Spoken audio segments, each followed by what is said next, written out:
warahmatullahi wabarakatuh. Waalaikumsalam warahmatullahi wabarakatuh.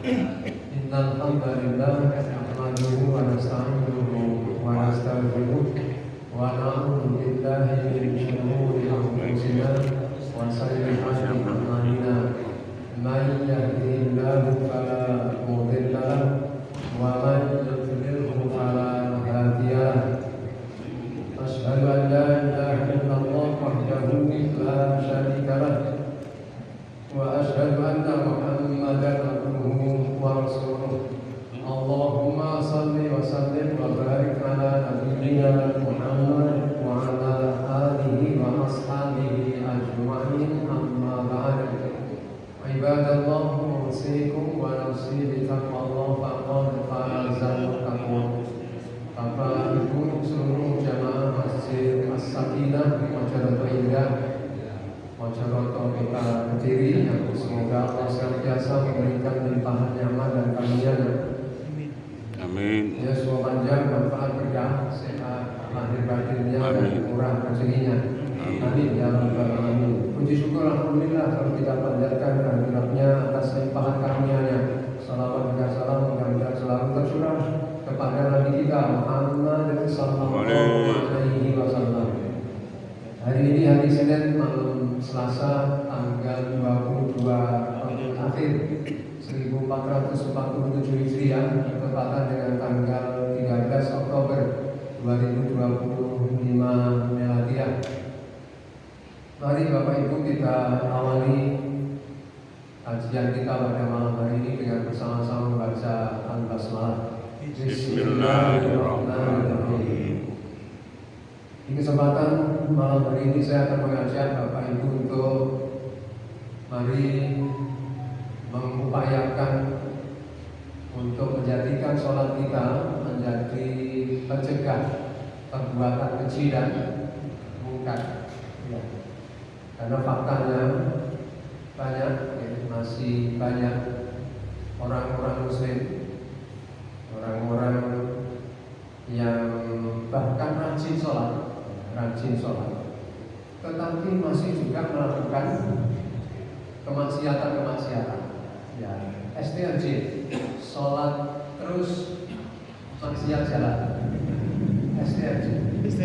Ya, masih banyak. Ada koruptor, setelah ditelusuri riwayatnya, ternyata koruptor itu, si fulan itu ternyata orang Muslim, ya, orangnya Muslim, bahkan relatif sangat ditokohkan dalam agama, ya. Tapi kok korupsi ya? Nah, ini mengapa demikian?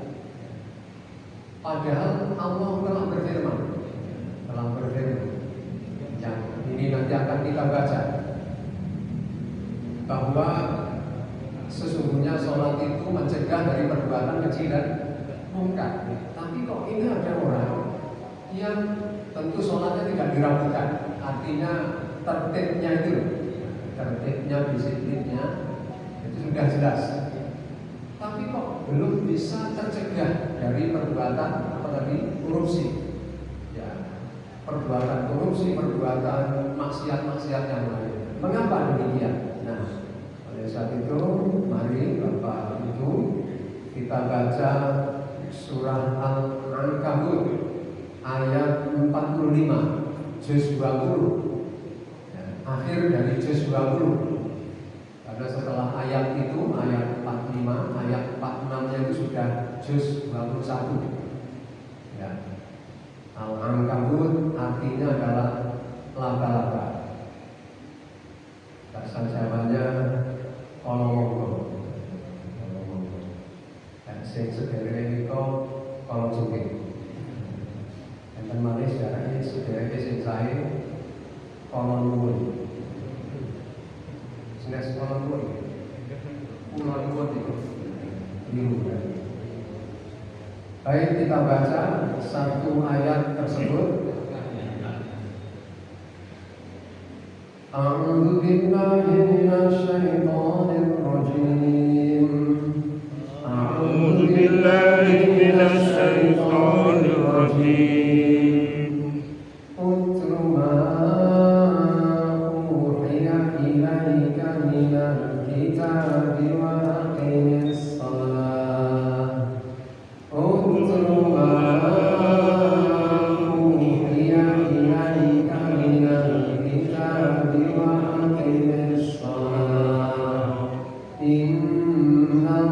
sholata tanha 'anil fahsya'i wal munkar.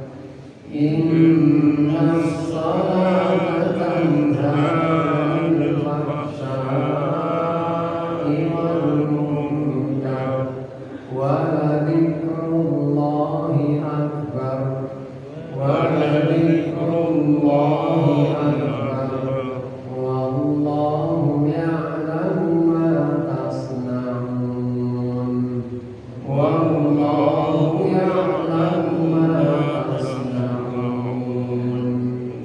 Yang artinya adalah bacalah hai Muhammad apa yang telah diwahyukan kepadamu, yaitu Alkitab, Al-Quran maksudnya, dan dirikanlah sholat. Sesungguhnya sholat itu mencegah dari perbuatan-perbuatan keji dan perbuatan mungkar. Dan sesungguhnya mengingat Allah, yakni sholat, adalah lebih besar keutamaannya daripada ibadah-ibadah yang lain. Dan Allah mengetahui apa yang kamu kerjakan. Surah Al-Ankabut ayat 45. Ayat 45. Baik Bapak Ibu, kita perhatikan satu ayat ini. Yang pertama, Allah memerintahkan kepada nabinya. Tentu meskipun ini perintah secara khusus kepada nabi, maksudnya agar nabi juga menyampaikan kepada umatnya mengenai perintah ini. Yakni yang pertama perintahnya adalah utlu. Utlu ini kata perintah dari kata masdarnya adalah tilawah. Ya, Bapak Ibu kalau mendengar istilah tilawah paham ya? Tilawah musabaqah tilawatil Quran. Apa ini? Perlombaan baca Al-Quran, ya, tilawah. Makanya di sini tadi dimaknai bacalah. Ya, utlu ma uhiya ilaika minal kitab. Bacalah apa yang telah diwahyukan, uhiya diwahyukan kepadamu hai Muhammad, minal kitab, yaitu dari Alkitab, maksudnya adalah Al-Quran. Ini perintah yang pertama, bacalah. Tapi tidak sekedar bacalah. Kalau sekedar membaca, biasanya kata perintahnya tidak menggunakan utlu, tapi iqra. Iqra bismi rabbikal ladzi khalaq. Itu artinya sama. Iqra di situ artinya juga bacalah. Perbedaannya, ya, ketika Allah memerintahkan dengan bentuk kata perintah utlu, maksudnya adalah bacalah, bunyikan rangkaian huruf-hurufnya itu, fahami, ya, hayati, lalu ikutilah petunjuknya, ikutilah apa yang kamu pahami dari bacaanmu itu. Ya, jadi ada makna yang terakhir ini, ikutilah, tirulah. Karena sesungguhnya kata tala yatlu itu asal mulanya untuk menggambarkan seorang anak kecil yang biasa berjalan di belakangnya orang yang lanjut usia, lalu menirukan jalannya orang yang lanjut usia itu.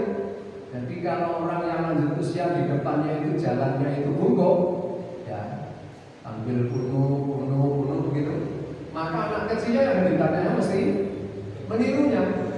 Ya, kalau yang di depannya itu ketok erodo diklang begitu, ya, nanti anak kecilnya di belakangnya juga ikut-ikutan, ya, diklang nih, meskipun tidak diklang, ya, menirukan.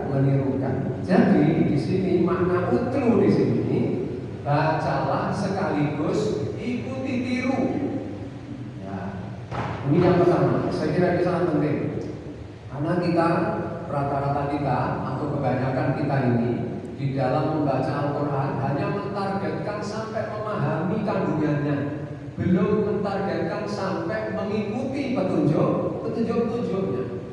Betapa banyak orang tua menyekolahkan anaknya di pondok tahfidz, kalau sudah hafal semuanya bukan main. Ya, itu prestasi dan kemudian dibangga-banggakan. Padahal belum mengikuti petunjuk-petunjuknya. Kita juga begitu. Wah, kita baca Al-Quran itu target kita khotam.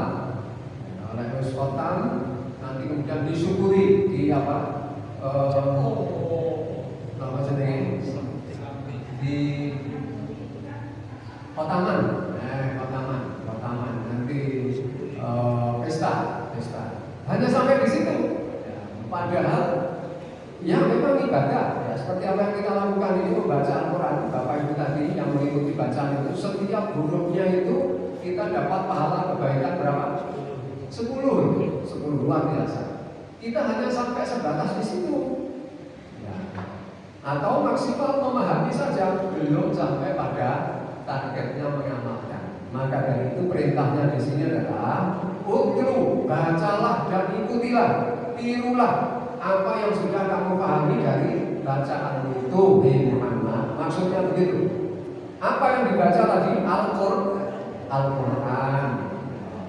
Ini yang pertama yang harus kita perhatikan sungguh-sungguh, supaya ketika kita baca Al-Quran, dan ini sebagai bukti kita cinta Al-Quran, yaitu ya, tidak hanya membaca dengan bacaan yang benar, yang baik, ya tahsin itu, atau menghafalkan, atau sekedar memahami saja, tidak.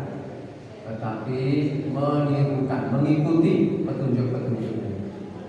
Yang kedua, perhatikan Bapak Ibu, juga menggunakan kata perintah. Wa aqimis sholat, dan dirikanlah sholat. Dalam Al-Quran itu perintah sholat itu selalu didahului dengan iqamah. Wa aqimis sholat liduluki syamsi ila ghasaqil lail. Nah, surah Al-Isra. Ya, dan dirikanlah sholat. Wa aqimis sholat. Apa? Liduluki syamsi dan seterusnya itu menggunakan didahului dengan aqim, iqamah. Ya. Wa yuqimuna sholat. Dalam surah Al-Baqarah ayat-ayat pertama itu, ayat-ayat awal itu, hudal lil muttaqin alladzina yu'minuna bil ghaibi wa yuqimuna iqamah, selalu begitu. Itu apa artinya itu? Dirikanlah sholat setegak-tegaknya, sesempurna-sempurnanya. Ya, jadi jangan salah-salah. Dirikanlah sholat, artinya kerjakanlah sholat, di mana sholatmu harus ada upaya untuk disempurnakan sesempurna mungkin. Waktunya harus tepat, ya. Syarat rukuknya harus terpenuhi. Rukuk sujudnya harus yang tumanina. Bacaan-bacaannya juga harus sesuai dengan tuntunan dan seterusnya. Maknanya begitu. Bahkan ditambah ini tadi, inna sholata tanha 'anil fahsya'i wal munkar. Sesungguhnya sholat itu mencegah dari perbuatan-perbuatan keji dan munkar. Ini sebenarnya kalimat berita. Ya, kalimat berita memberitakan tentang sebuah ketetapan yang Allah buat. Memberitahukan mengenai undang-undang yang Allah telah tetapkan. Apa undang-undangnya? Muhammad, sholat kuwi kudu iso mencegah dari perbuatan keji dan munkar. Maksudnya begini, ini jangan dipahami secara terpisah dengan perintah aqimi sholat. Seolah-olah Allah itu hendak mengatakan begini kepada nabinya dan umatnya, dan dirikanlah sholat, di mana sholatmu itu adalah sholat yang kamu tegakkan setegak-tegaknya tadi itu, haruslah sholat yang bisa mencegahmu dari perbuatan keji dan munkar, begitu. Ya. Jadi bukan tadi pemahaman yang awal yang saya sampaikan tadi, lah kayak mau sholat kok yo koruptor, kok yo korupsi yo. Berarti orang bener lek jarene sholat bisa mencegah dari perbuatan keji dan munkar, berarti keliru itu. Bukan begitu jadinya. belum ada upaya untuk menjadikan sholatnya sebagai pencegah dari perbuatan keji dan munkar. Memang dia sudah sholat, ya, sudah tertib sholatnya, tetapi dia belum menjadikan sholatnya itu dia supaya sholatnya itu bisa mencegah dari perbuatan keji dan munkar. Nampaknya sholatnya mungkin masih sebatas untuk menggugurkan kewajiban. Kayaknya rata-rata begitu. Akhirnya apa? Ya, akhirnya ya tadi banyak ya orang korupsi ternyata sholat juga, bahkan haji berkali-kali, bahkan ya, ada ya, hajinya berkali. Nampaknya tidak menjadi jaminan selama orang yang bersangkutan tidak mengupayakan sholatnya itu bisa mencegahnya dari perbuatan keji dan munkar. Ini sebagaimana yang Rasulullah SAW sabdakan. Ya, dalam sebuah hadis marfu itu artinya sampai kepada Rasulullah SAW. Beliau bersabda, "Man lam tanhahu salatuhu 'anil fahsya'i wal munkar, lam tazidhu minallahi illa bu'da." Barang siapa yang sholatnya masih belum dapat mencegah dirinya dari mengerjakan perbuatan keji dan munkar, maka tiada lain ia makin bertambah jauh dari Allah. Ya. Jadi itu sebenarnya merupakan PR bagi kita. Ya, PR-nya apa? Iya, supaya sholat kita itu bisa mencegah kita dari perbuatan keji dan munkar. Itu menjadi PR kita masing-masing. Harus kita selaraskan dengan undang-undangnya Allah, bahwa Allah telah menetapkan sholatmu itu haruslah sholat yang mencegahmu dari perbuatan keji dan munkar. Harus kita wujudkan. Yang mewujudkan siapa? Kita. Ya, bukan sholatnya itu sendiri secara otomatis, tidak. Tetapi kita haruslah mentaati sholat kita itu. Ya. Ini sebagaimana yang Rasulullah SAW juga sabdakan. Ini Ibnu Jarir meriwayatkan dari Abdullah Ibnu Mas'ud dari Nabi SAW yang telah bersabda, tiada sholat bagi orang yang tidak mentaati sholatnya. Apa ini maknanya mentaati sholatnya? Pengertian mentaati sholat ialah hendaknya sholatnya itu dapat mencegahnya dari melakukan perbuatan keji dan munkar. Ya. Apa pertanyaannya? Apakah kita sudah memahami ayat ini sampai di situ? Ya. Boleh saya dijawab sekarang. Ikut batas mawon. Soalnya jawabannya sendiri pulau sampai kertas. Kira-kira di foto aja kami jawaban pulau. Kita dereng sampai di situ. Ya, sholat kita masihlah sholat. Ya, sholat yang apa?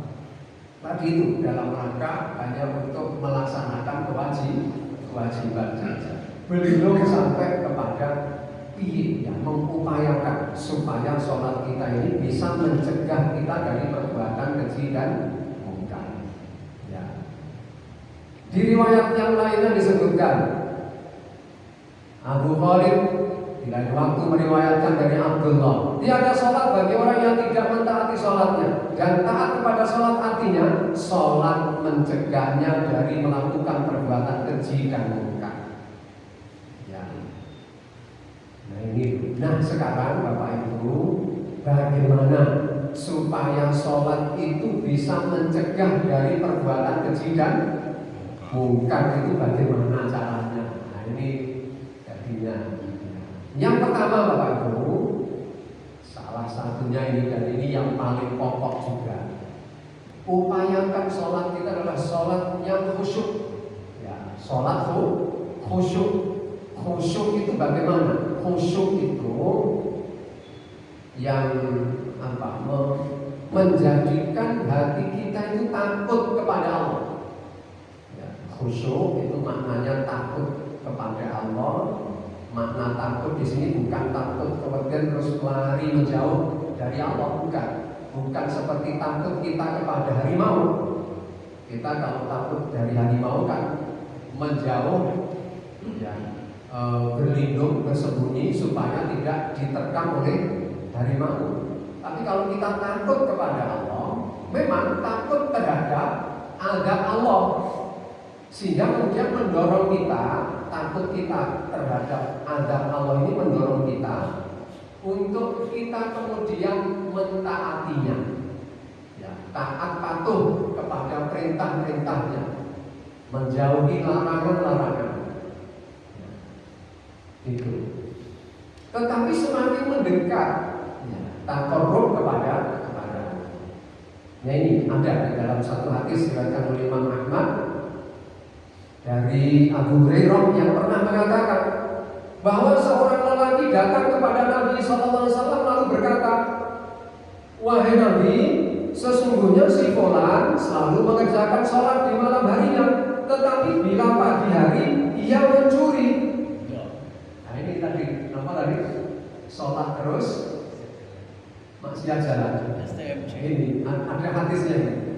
Kata seorang laki-laki yang datang kepada Rasul, dia mengatakan, "Wahai Rasul, sesungguhnya si fulan selalu mengerjakan sholat di malam harinya, rajin sholatnya, tetapi bila pagi hari ia mencuri."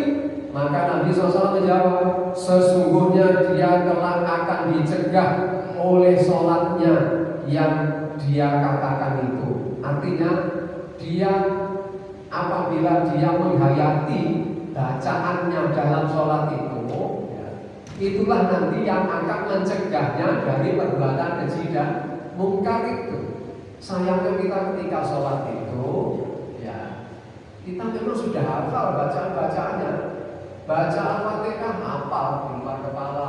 Buktinya sambil membaca itu, bibir kita baca itu, lisan kita itu, otak kita, pikiran kita itu pada sholat isya, aku tak mampir ruku, konservator, mampir STNC. Nanti setelah itu saya pulang kira-kira jam sekian, mulai waktu kayak itu disusun program itu, agenda itu ketika sholat. Ya. Kalau ibu-ibu mungkin aku gak sholat isya, aku belajar minggu Maret. Kebutuhannya butuh buku kiki itu disusun ketika sholat. Tapi sholatnya lancar, wong jamaah ada imamnya, jadi ya nggak usah pikir kok keliru bacaannya atau keliru rakaatnya, mau ada imamnya. Yang eling-eling berapa rakaat kan imam, ada imamnya kayak ngono juga. Jadi sholat yang seperti ini bagaimana bisa membekas setelahnya? Yang tersisa setelahnya adalah ya programnya tadi itu. Jadi setelah selesai sholat, yang tersisa adalah apa? Yang ngiling-ngiling tadi itu. Aku tuh tak nyampe rono ya, tak pesan aku sekarang SMS Pak Anu, tak bel nasi goreng gitu. Tinggal jumbo ya gitu. Kamu kan merasa bahwa mantel itu terpikir dalam sholat, ya. Tapi bapak itu tidak, ya. Bapak itu jamaah masjid Sakinah itu tidak. Malah hukum mawandan. Usuk gak kuat kukur malah. Tapi kalau yakin buatan ada jamaah masjid Sakinah itu tidak. Orang yang terjadi maksud pulang. Tidak ada beda. Ya, itu nampaknya umum Bapak Ibu, umum ya seperti. Karena apa? Karena tadi belumlah sampai pada pemahaman. Ya, macam-macam Bapak Ibu. Tidak hanya berpikiran itu, tapi juga gerak macam-macam tadi.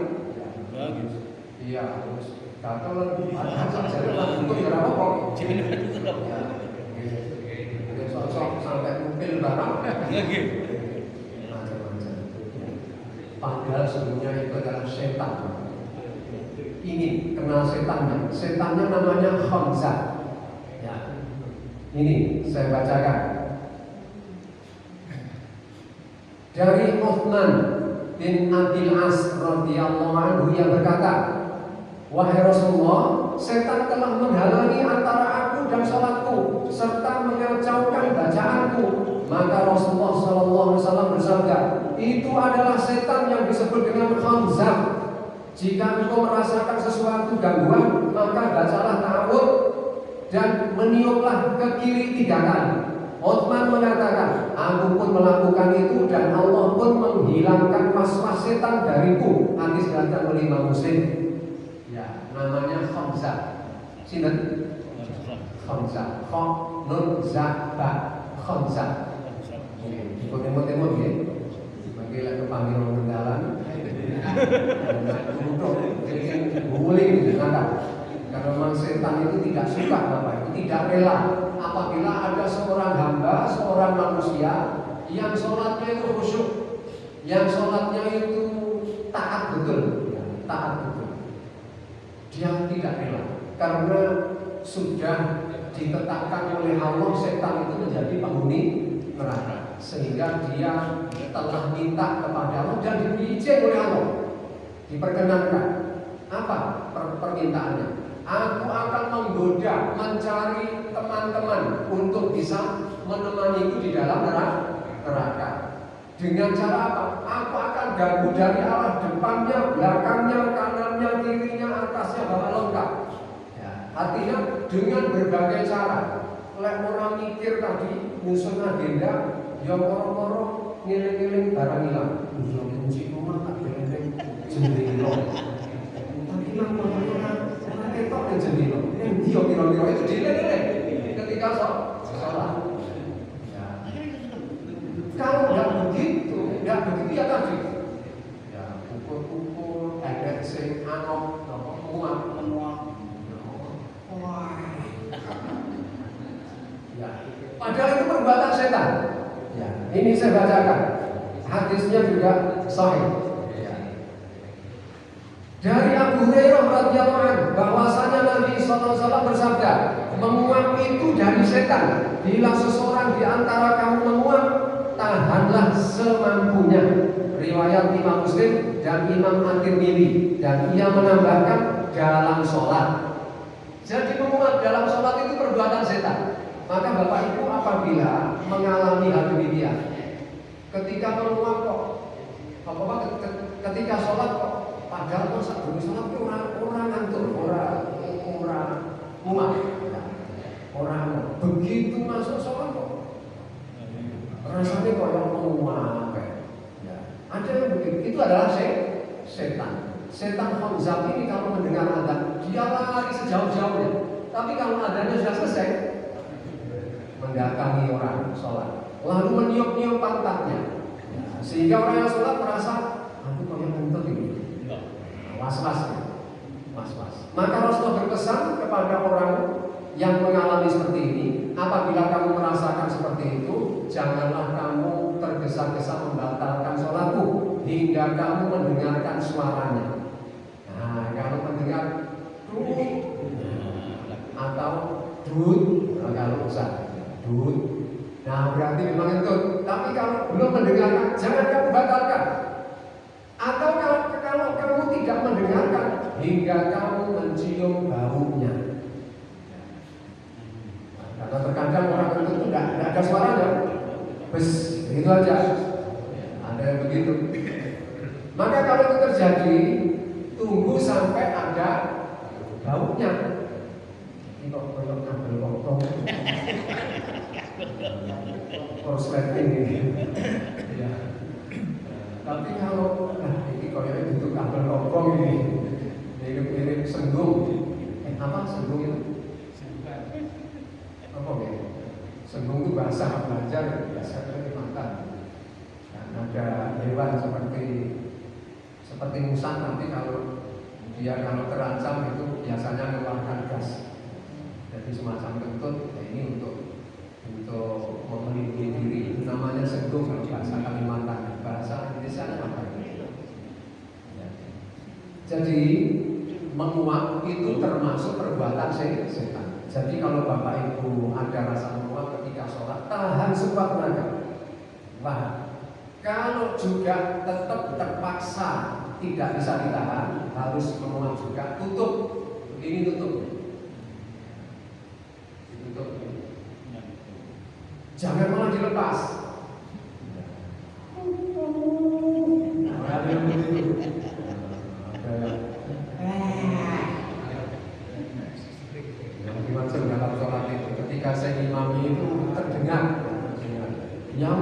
ya batuk, ya ada yang gelegean, malah digledek sampai lupa. Tapi di Sakinah belum pernah sebenarnya, belum pernah. Ya. Karena saya imam jadi cuma maghrib toh. Kami insya Allah enggak. Baik Bapak Ibu. Jadi sebenarnya banyak yang akan dimanfaatkan oleh setan itu, namanya falsafat itu, untuk merusak kekhusyukan orang sholat. Meskipun khusyuk itu bukanlah syarat sahnya sholat, memang bukan, ya, bukan syarat sahnya sholat. Jadi umpama orang sholat tidak khusyuk tetap sah apabila sholatnya memenuhi syarat rukunnya tadi itu. Tapi ini merupakan kewajiban kita untuk menghadirkan kekhusyukan dalam rangka agar sholat kita itu bisa mencegah dari perbuatan keji dan munkar. Bagaimana bisa sholat yang tidak khusyuk itu bisa mencegah dari perbuatan keji dan munkar? Kalau sholatnya tadi itu kok sini baca Al-Fatihah tapi pikirannya kemana-mana, ya. Sini baca bacaan sholat, gerakannya juga sudah benar, tapi pandangan matanya asmu kayak di cukup ngomong. Jadi kalau belum memperoleh kekhusyukan dalam sholatnya, tentu tidak akan bisa sholatnya itu ditargetkan bisa mencegah dari perbuatan keji dan munkar itu jauh. Banyak sebenarnya Bapak Ibu. Ini di dalam kitab Bulughul Maram, di bab anjuran untuk khusyuk dalam sholat, al-hattu ala khusyu'i fi sholat. Itu ada beberapa cara setan merusak kekhusyukan orang sholat. Di antaranya tadi menguap tadi. Ya, setan itu melalui menguap ini, kalau kita mau dalam sholat, dia akan masuk ke dalam tubuh kita dan kemudian merusak kekhusyukan itu. Ada lagi yang lainnya menoleh. Ya, ini disebutkan di sini dari Aisyah radhiyallahu anha berkata, saya bertanya kepada Rasulullah SAW tentang menoleh dalam sholat. Beliau menjawab, ia adalah pencopetan yang dilakukan oleh setan kepada sholatnya hamba. Diriwayatkan oleh Imam Al-Bukhari dalam riwayat Imam At-Tirmidzi yang telah disahihkan. Di situ lafadznya begini: hati-hatilah, jangan menoleh dalam sholat, sesungguhnya ia kebinasaan. Kalau memang harus dilakukan, maka dibolehkan di dalam sholat sunnah. Jadi kalau dalam sholat fardu jangan sampai menoleh. Karena terkadang setan itu bisa saja menarik kita untuk menoleh di caranya. Orang-orang yang semut atau gede lewat di depan. Itu semut itu kayaknya jurusan ini. Dia akan begitu, terus diikuti terus semut itu. Alhamdulillah ya Allah. Tanpa disadari pandangan matanya ke tempat yang lain, macam-macam, ya, macam-macam. Tidak hanya semut mungkin, ya, apa yang lainnya. Ya, makanya juga di sini disebutkan kalau di depannya ada gambar-gambar, makanya hilangkan Bapak Ibu. Jika ada di depan kita itu sesuatu yang mungkin warnanya mencolok sehingga menarik orang sholat atau merusak kekhusyukan sholat, hindari itu, singkirkan. Apakah tulisan, apakah gambar, ya. Karena terkadang khususnya bapak-bapak gitu, ya. Tapi sekali lagi bukan jamaah masjid Sakinah, bukan, ya. Saya itu kalau dalam safar jadi musafir, ya, lalu singgah di masjid, terkadang itu ada, saya ikut makmum itu di depan saya itu ada orang pakai kaos, ya, karena memang musafir ya. Cuma kaosnya ada tulisannya, ya, tulisannya yang membaca ini adalah monyet. Ini kan kurang ajar ini.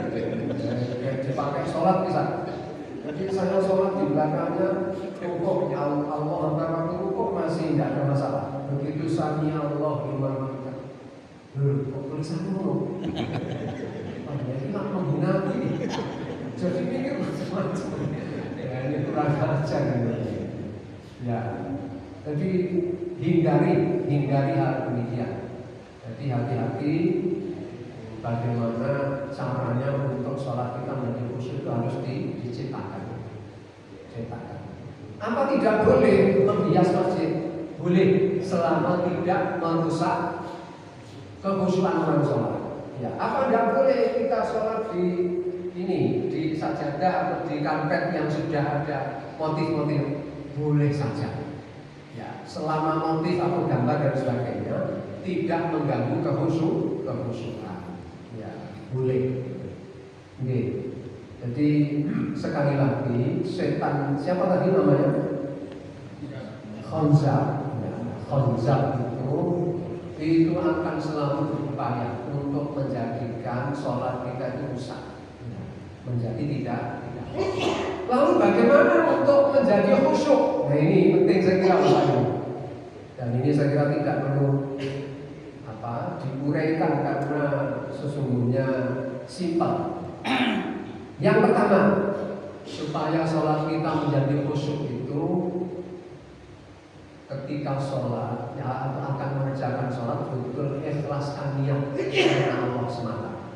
Ya, orang yang berniat sungguh-sungguh, insya Allah di dalam mengerjakan apa saja orang kalau niatnya itu sudah benar sungguh-sungguh selesai dengan mudah. Ya, karena ada orang Jawa itu kalau ada orang yang bekerja atau mengangkat sesuatu terus kuat, biasanya dikomentari mengangkat model kuat memang dasarnya tidak niat. Nah kan biasa begitu. Artinya apa itu? Ya itu tadi. Jadi ikhlaskan niat karena Allah dalam sholat. Ini yang pertama. Karena orang yang sudah ikhlas untuk mengerjakan suatu karena Allah pasti akan sungguh-sungguh mengerjakan, disempurnakan sesempurna mungkin. Yang kedua, arahkan pandangan mata ke tempat sujud, jangan beralih dari situ. Meskipun tadi mungkin tidak boleh coba misalnya,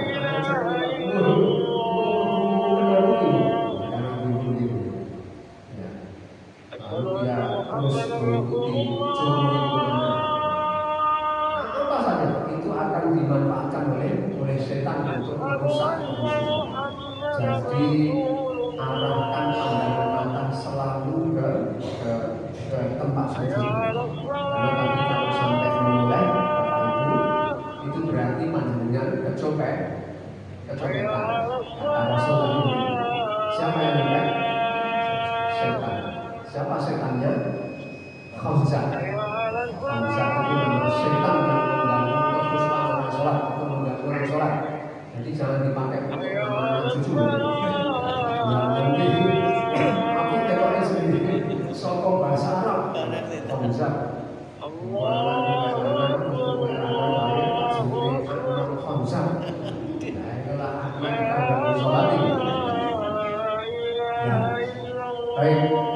Itu yang kedua, caranya yang kedua. Cara yang ketiga adalah memahami dan menghayati bacaan sholat. Itu bagaimana bisa tumanina, lalu bagaimana bisa memahami bacaan-bacaannya. Tentu tidak mungkin. Moro-moro amin, Allahu Akbar. Tumanina. Jadi ada 4 itu supaya sholat kita menjadi khusyuk. Kenapa wow? Yang pertama, ikhlaskan niat karena Allah. Wa ma umiru illa liya'budullaha mukhlishina lahuddin. Surah Al-Baqarah. Yang kedua, arahkan pandangan mata ke tempat sujud. Tempat sujud saja. Maksudnya tempat sujudnya diri. Nanti terus beralasan, nah itu yang tempat sujud, tapi tempat sujud itu enggak begitu. Maksudnya tempat sujudnya sendiri. Yang ketiga, memahami dan menghayati bacaan sholatnya. Dan yang keempat adalah insya Allah Bapak Ibu, jika Bapak Ibu berusaha untuk khusyuk sholatnya, maka sholatnya betul-betul bisa mencapai target tadi. Apa targetnya? Tanha anil fahsya'i wal munkar. Semoga sholat kita adalah sholat yang memang bisa mencegah kita dari perbuatan keji dan munkar. Amin. Sanggup dengan Bapak Ibu? Insyaallah. Mengupayakan, karena memang ini PR kita, ya, PR kita masing-masing. Mari kita jadikan sholat kita itu bisa mencegah kita dari perbuatan keji dan munkar. Insya Allah. Amin. Ya Rabbal Alamin. Demikian Bapak Ibu, mohon maaf atas segala kekurangan dan kesalahan. Kita bertemu lagi insya Allah di episode yang akan datang di stasiun yang sama. Apa nih TV ini? As-Sakinah TV, As-Sakinah YouTube channel. channel. Ya, mudah-mudahan Allah memberikan umur panjang, kesehatan Amin. untuk kita selalu bisa mendalami petunjuk-petunjuknya. Amin. Amin. Kita akhiri dengan membaca Subhanakallahumma wa bihamdik asyhadu an la ilaha illa anta astaghfiruka wa atubu ilaik wa alhamdulillahi rabbil alamin wa a'udzu minkum. Wassalamualaikum warahmatullahi wabarakatuh. Waalaikumsalam warahmatullahi wabarakatuh.